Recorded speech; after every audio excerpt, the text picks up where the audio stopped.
اور جب یہ سارا گھرانہ یوسف کے پاس پہنچ گیا تو یوسف نے اپنے ماں باپ کو اپنے پاس جگہ دی اور کہا کہ اللہ کو منظور ہے تو آپ سب امن و امان کے ساتھ مصر میں آؤ، اور اپنے تخت پر اپنے ماں باپ کو اونچا بٹھایا اور سب اس کے سامنے سجدے میں گر گئے۔ تب کہا کہ ابا جی، یہ میرے پہلے خواب کی تعبیر ہے، میرے رب نے اسے سچا کر دکھایا، اس نے میرے ساتھ بڑا احسان کیا جبکہ مجھے جیل خانے سے نکالا اور آپ لوگوں کو صحرا سے لے آیا، اس اختلاف کے بعد جو شیطان نے مجھ میں اور میرے بھائیوں میں ڈال دیا تھا۔ میرا رب جو چاہے اس کے لیے بہترین تدبیر کرنے والا ہے اور وہ بہت علم و حکمت والا ہے۔ اے میرے پروردگار، تو نے مجھ کو کچھ حکمت عطا فرمائی اور مجھے خواب کی تعبیر سکھلائی۔ اے آسمانوں اور زمین کے پیدا کرنے والے، تو ہی دنیا و آخرت میں میرا ولی اور کارساز ہے۔ تو مجھے اسلام کی حالت میں فوت کر اور نیکوکاروں میں ملا دے۔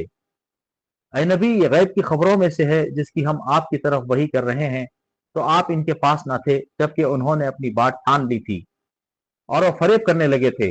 وہ آپ لاکھ چاہیں لیکن اکثر لوگ ایماندار نہ ہوں گے۔ آپ ان سے اس پر کوئی اجرت طلب نہیں کر رہے ہیں، یہ تو تمام دنیا کے لیے نری نصیحت ہی نصیحت ہے۔ آسمانوں اور زمین میں بہت سی نشانیاں ہیں جن سے یہ منہ موڑے گزر جاتے ہیں۔ ان میں سے اکثر لوگ باوجود اللہ پر ایمان رکھنے کے بھی مشرک ہی ہیں۔ کیا وہ اس بات سے بے خوف ہو گئے ہیں کہ ان کے پاس اللہ کے عذابوں میں سے کوئی عام عذاب آ جائے یا ان پر اچانک قیامت ٹوٹ پڑے اور وہ بے خبر ہی ہوں؟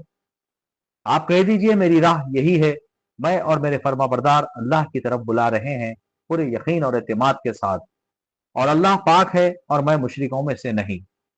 آپ سے پہلے ہم نے بستیوں والوں میں جتنے رسول بھیجے ہیں سب مرد ہی تھے جن کی طرف ہم وہی نازل فرماتے گئے۔ کیا زمین میں چل پھر کر انہوں نے دیکھا نہیں کہ ان سے پہلے کے لوگوں کا کیسا انجام ہوا؟ یقیناً آخرت کا گھر پرہیزگاروں کے لیے بہت ہی بہتر ہے، یا پھر بھی تم نہیں سمجھتے؟ یہاں تک کہ جب رسول نا امید ہونے لگے اور یہ خیال کرنے لگے کہ انہیں جھوٹ کہا گیا، فوراً ہی ہماری مدد ان کے پاس آ پہنچی، جسے ہم نے چاہا اسے نجات دی۔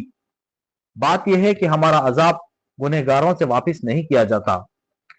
ان کے قصے میں عقل والوں کے لیے یقیناً نصیحت اور عبرت ہے، اور یہ قرآن جھوٹ بنائے ہوئی بات نہیں، بلکہ یہ تصدیق ہے ان کتابوں کی